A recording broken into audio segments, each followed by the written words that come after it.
Olá, pessoal, tudo bom?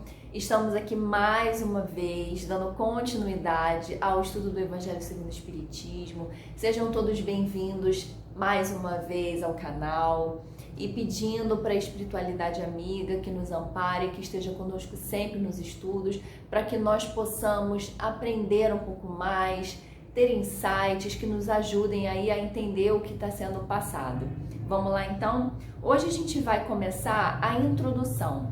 A introdução do Evangelho segundo o Espiritismo, ela vai se dividir em 4 partes, que é o objetivo dessa obra, depois a autoridade da doutrina espírita, depois notícias históricas e por último vai falar de Sócrates e Platão como precursores da ideia cristã.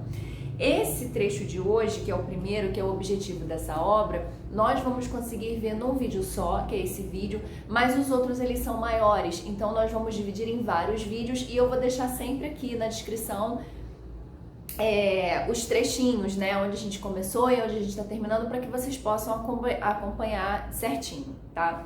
Então vamos lá, o objetivo desta obra, esse título ele é um pouco autoexplicativo, porque o objetivo desta obra significa que nesse trecho ele vai dizer pra gente qual é o que propõe essa obra, tá bom? Então ele começa aqui, ó. Podem dividir-se em 5 partes as matérias contidas nos evangelhos: os atos comuns da vida do Cristo, os milagres, as predições, as palavras que foram tomadas pela Igreja para fundamento de seus dogmas e o ensino moral. Então, já nesse primeiro pedaço, o que ele vem falando, ele vem trazendo na introdução, ele vem trazendo uma introdução para o que ele vai começar a falar, que é o objetivo dessa obra. Então, de cara, a gente já começa a perceber que, como o nome do livro é o Evangelho segundo o Espiritismo, na verdade é o Evangelho, só que à luz do Espiritismo. Então, se é o Evangelho à luz do Espiritismo, esse livro aqui, como objetivo desta obra, nessa parte aqui, ele vai se basear no Evangelho, só que à luz do Espiritismo. Então, como uma introdução, ele vai falar dos evangelhos, e é o que ele está dizendo aqui, que os evangelhos eles se dividem nessas 5 partes, né, que são os atos comuns da vida do Cristo, depois os milagres, depois as predições, as palavras que a igreja usou para transformar em dogmas e por último o ensino moral. Na sequência, ele vai falar que as 4 primeiras têm sido objeto de controvérsias. Mas antes, a gente vai passar rapidinho aqui, para quem de repente não conseguiu vislumbrar o que são esses 4 itens, né? Então, os atos comuns da vida do Cristo, que ele fala aqui, são atos que pertencem ao cotidiano de Jesus. São atos que pertencem ao convívio dele com a sociedade, ao convívio dele com os apóstolos, né? O nascimento dele. Então, são atos do cotidiano de Jesus.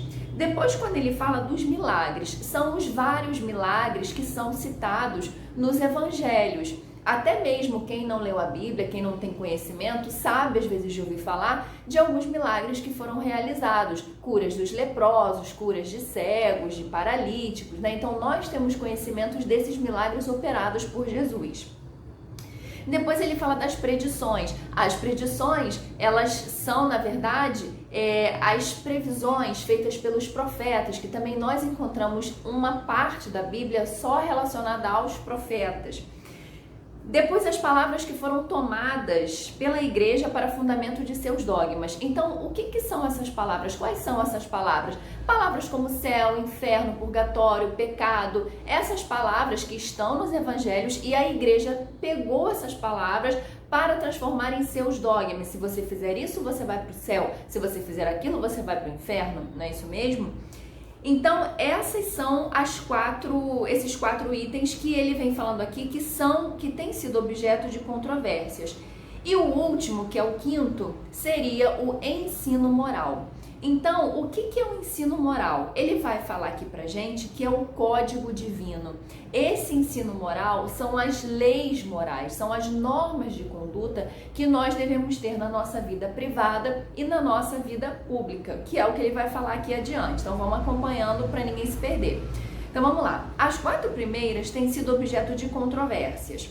A última, porém, conservou-se constantemente inatacável. E por que ele fala que as 4 primeiras elas têm sido objeto de controvérsias? Porque aqui a gente está falando num contexto de religiões, tá? Então, dentro das religiões, nós vamos encontrar algumas controvérsias de uma religião para outra em relação aos atos comuns da vida do Cristo, em relação aos milagres, como é que aconteceu, se aconteceu dessa forma, da outra.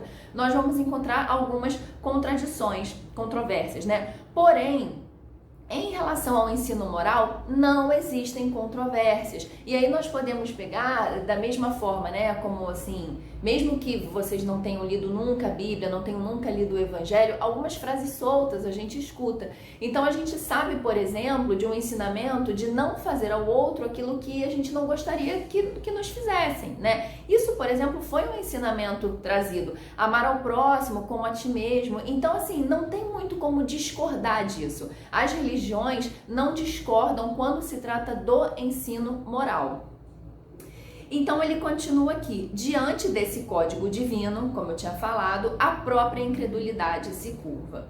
É terreno onde todos os cultos podem reunir-se, justamente por essa questão de ser difícil encontrar controvérsias quando se trata do ensino moral. Estandarte sob o qual podem todos colocar-se, quaisquer que sejam suas crenças. Porquanto jamais ele constituiu matéria das disputas religiosas, que sempre por toda parte se originaram das questões dogmáticas. Então aqui ele vem finalizando essa ideia, corroborando essa ideia de que as 4 primeiras têm sido objeto de controvérsias, menos o ensino moral. Continuando. Aliás, se o discutissem, nele teriam as seitas encontrado sua própria condenação, visto que na maioria elas se agarram mais à parte mística do que à parte moral, que exige de cada um a reforma de si mesmo. Então, quando ele fala que se apegam mais à parte mística do que à parte moral, é uma coisa que ele vai falar mais aqui na frente, que é justamente se prender à parte da aparência, se prender à parte da idolatria, às vezes, sem se dar conta do verdadeiro ensinamento que aquela mensagem está passando. Então é isso que ele fala aqui quando ele fala que se preocupam mais com a parte mística do que com a parte moral, que exige de cada um a reforma de si mesmo. Uma coisa que nós sempre ouvimos quando estudamos o Espiritismo é um conceito de reforma íntima, que é essa reforma que ele está falando aqui, que é o autoconhecimento, é a partir do autoconhecimento que nós vamos nos conhecendo, percebendo aquilo que nós estamos fazendo que não é muito legal. Então, no primeiro momento, a gente percebe e a gente não consegue mudar. Depois a gente vai vendo que não é legal, a gente tenta mudar, ainda dá uma derrapada. E assim vai, até que nós conseguimos evoluir em relação àquilo, porque nunca é o 100%, né? A gente melhora um pouquinho, a outra ainda tá mais atrás, e assim a gente vai. Então, é isso que ele fala aqui, que exige cada um a reforma de si mesmo, que é o mais difícil. Então é muito mais fácil se agarrar à parte mística, ir lá, fazer uma promessa, né, fazer uma oferenda às vezes, e aqui eu não tô tendo nenhum critério de julgamento dizendo que é certo ou errado, mas eu só tô falando que quando se dá uma preferência à parte mística sem estar entendendo a parte moral, muitas vezes isso não cumpre o efeito, né? Que é uma coisa que a gente vai ver aqui depois também. Não sei se nesse estudo de hoje ou se nós vamos ver no próximo. Então é isso que ele está falando aqui. Vamos lá, onde é que eu estava? De si mesmo. Para os homens, em particular, constitui aquele código uma regra de proceder que abrange todas as circunstâncias da vida privada e da vida pública, como a gente falou lá atrás. Então, são códigos de conduta que nós temos que ter na nossa vida privada, ou seja, com a nossa família, nosso pai, nossa mãe, nosso filho, marido, namorado, aquela pessoa mais próxima, ou seja, a vida privada mesmo, e na vida pública, que é quando a gente vai para um clube, vai para um trabalho, vai na rua, tá? Então, essa conduta é uma conduta que ela vai abranger a vida privada e a vida pública. O princípio básico de todas as relações sociais que se fundam na mais vigorosa justiça.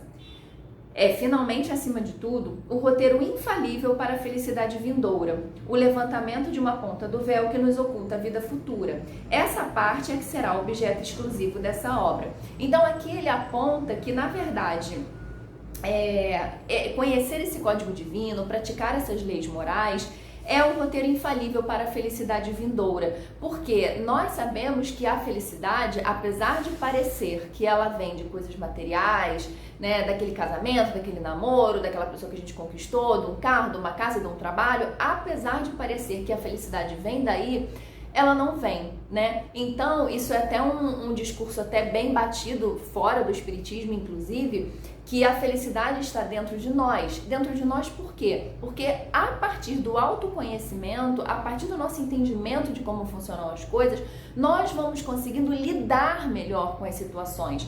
E quando nós conseguimos lidar melhor com as situações, o que acontece? De repente já não sentimos tanto ódio, não sentimos tanta mágoa, não sentimos tanto rancor, não sentimos tanta falta de paciência, tanta irritação, porque vamos entendendo. Então, a partir do momento que nós entendemos o outro, que é a coisa mais fácil, a gente não ter paciência e se irritar com alguém da nossa família, com alguém do nosso trabalho, é assim mesmo. Mas no momento que nós nos colocamos no lugar daquela pessoa e entendemos o porquê, que ela é assim, que eu sou assim e porque nós estamos convivendo, vai ficando mais fácil de entender e vai ficando mais fácil de lidar, vai ficando menos pesado e com isso a felicidade ela vai aparecendo.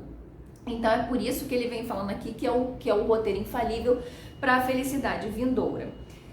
Então essa parte é que será o objeto exclusivo dessa obra, essa parte que diz respeito ao ensino moral, tudo bem? Toda a gente admira a moral evangélica, todos lhe proclamam a sublimidade e a necessidade. Muitos, porém, assim se pronunciam por fé, confiados no que ouviram dizer ou firmados em certas máximas que se tornaram proverbiais. Então, esse trechinho é aquilo que eu falei um tempinho atrás, que eu estava falando que não adianta a gente, às vezes, fazer determinada movimentação dentro de uma crença religiosa, fazer determinada ação voluntária, se aquilo não estiver preenchido de um sentimento real. É como também nós, num outro estudo, vamos estudar falando sobre a caridade.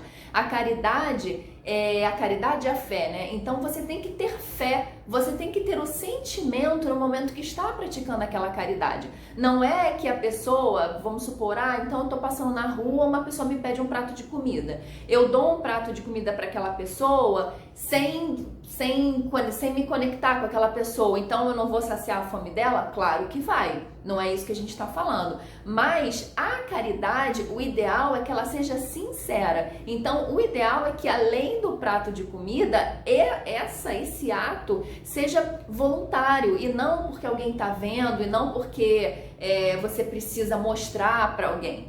Tá? Então tem que ser um ato voluntário, ele tem que estar preenchido ali do verdadeiro sentimento da caridade.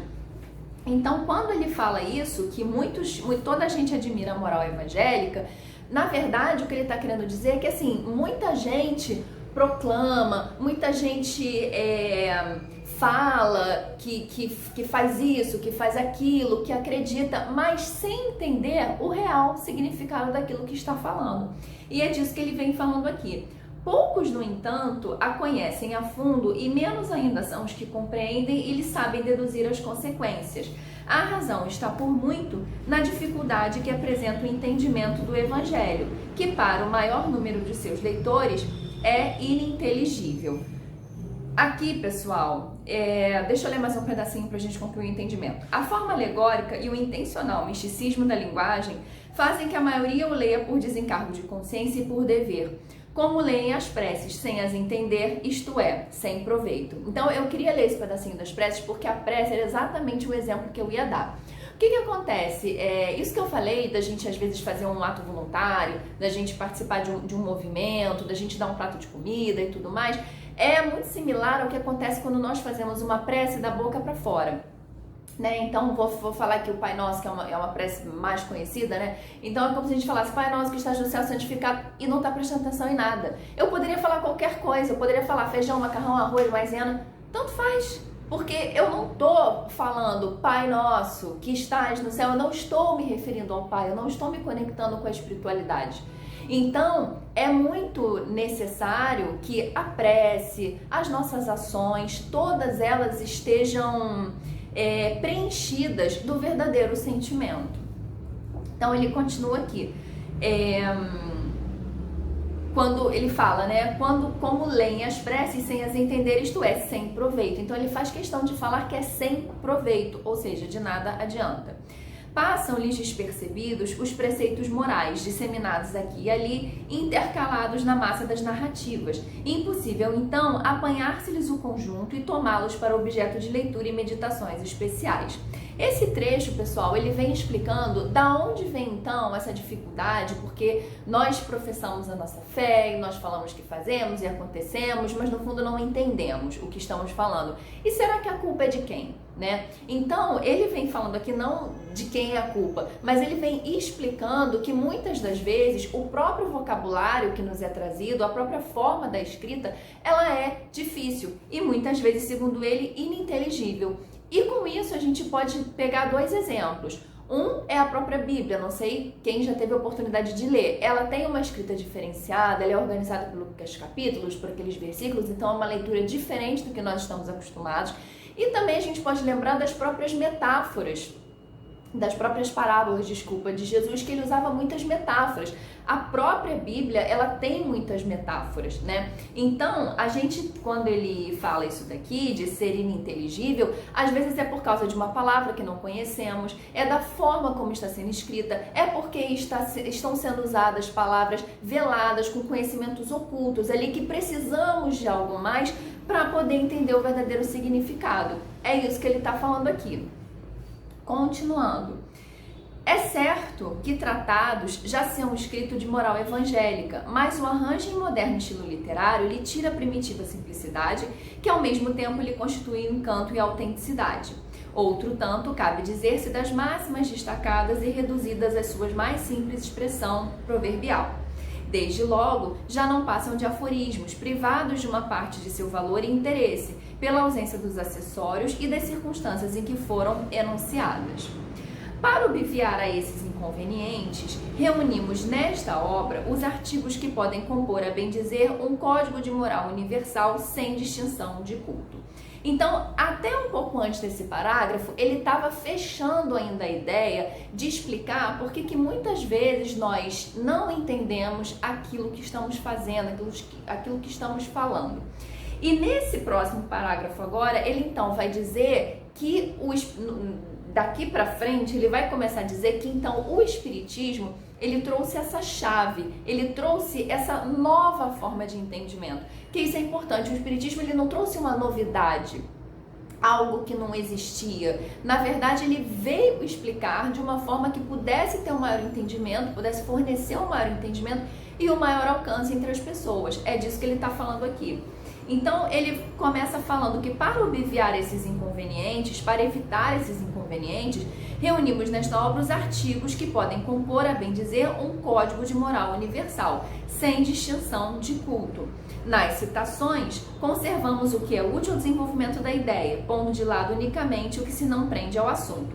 Que citações são essas? A gente está na introdução. Quando nós começarmos, e se você já leu o Evangelho, ou se tiver curiosidade de já olhar antes da gente chegar lá nos capítulos, vocês vão perceber que todo o capítulo começa com uma citação, que é o trecho retirado do Evangelho. Então é isso que ele está falando aqui, que nas citações ele vai pegar o que é útil para o que ele precisa falar. Ou seja, ele pegou o Evangelho porque a gente poderia perguntar, gente, mas já tem o Evangelho, para que eu fazer o Evangelho agora segundo o Espiritismo? É para repetir?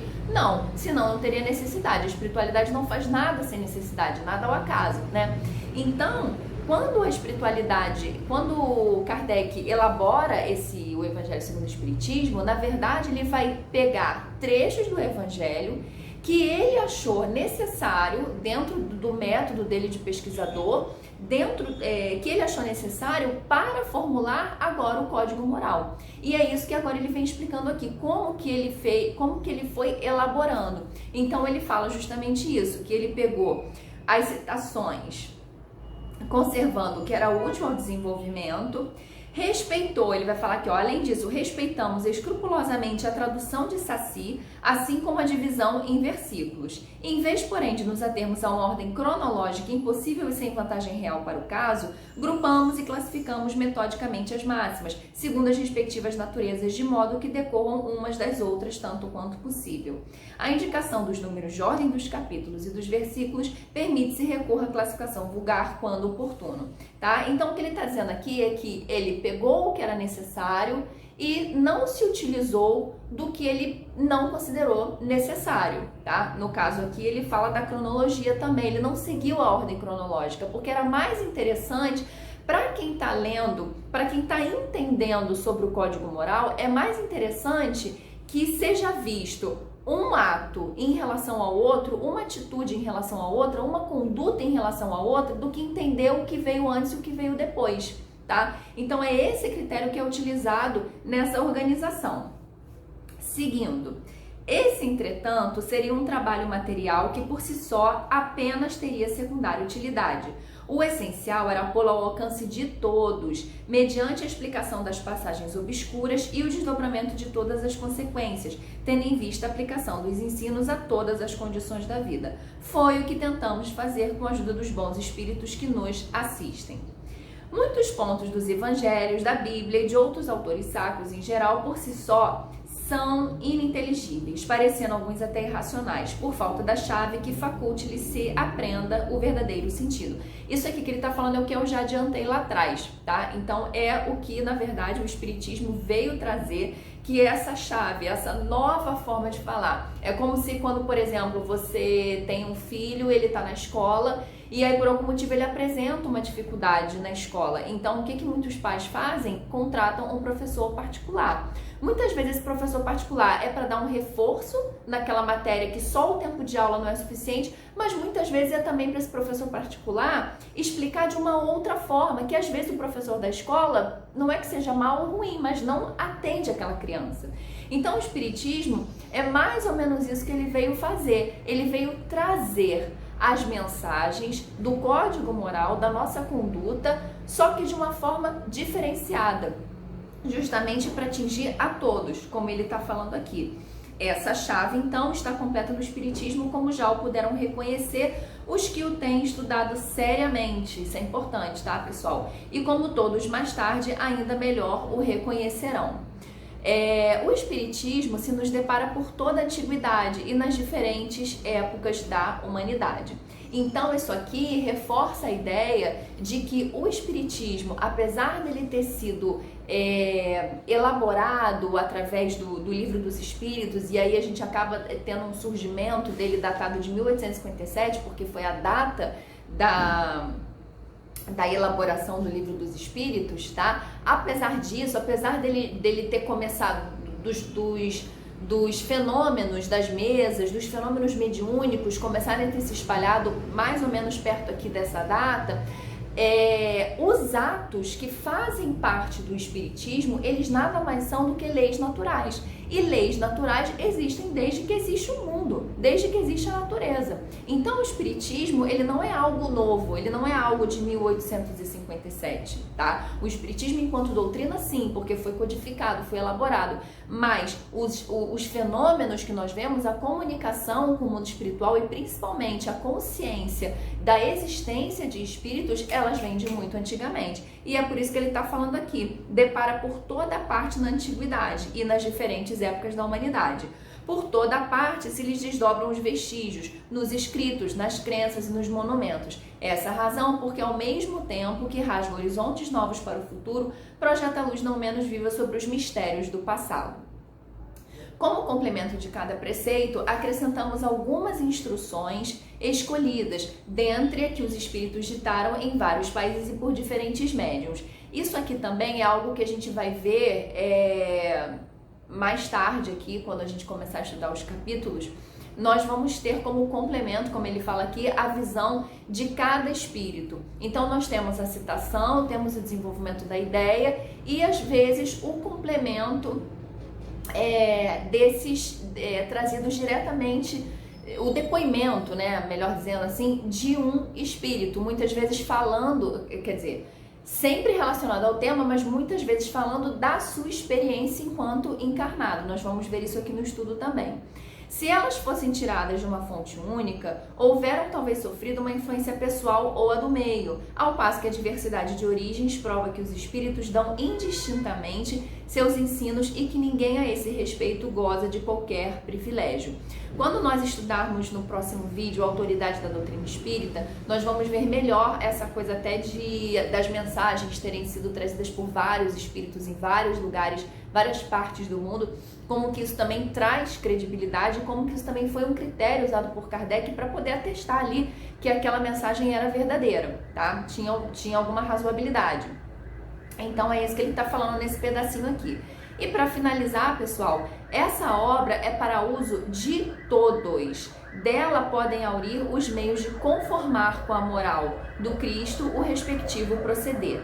Aos espíritas oferece aplicações que lhes concernem de modo especial, graças às relações estabelecidas doravante e permanentemente entre os homens e o mundo invisível. A lei evangélica que os próprios espíritos ensinaram a todas as nações já não será letra morta, porque cada um compreenderá e se verá incessantemente compelido a pô-la em prática, a conselho de seus guias espirituais. Então, nesse finalzinho, como um fechamento desse primeiro item, ele vem falando, então, vem ratificando essa ideia de que através desse código moral nós podemos aurir, que é o termo que ele usa aqui, os meios de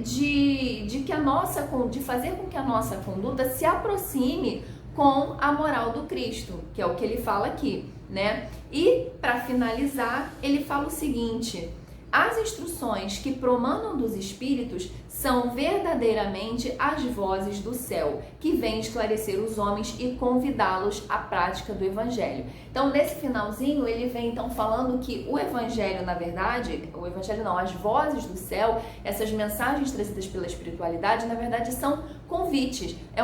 Elas formam um convite para que nós possamos realizar a prática do evangelho, né? Seja a prática do evangelho, do que está dizendo aqui, ou da boa nova, né? Dos ensinamentos que Jesus nos trouxe. Então, pessoal, esse aqui foi o primeiro item da introdução. No próximo vídeo, a gente vai começar o segundo item, tá bom? Que vai falar da autoridade da doutrina espírita. Nós vamos ver o controle universal do ensino dos espíritos. Tudo bem? Espero vocês. Até lá!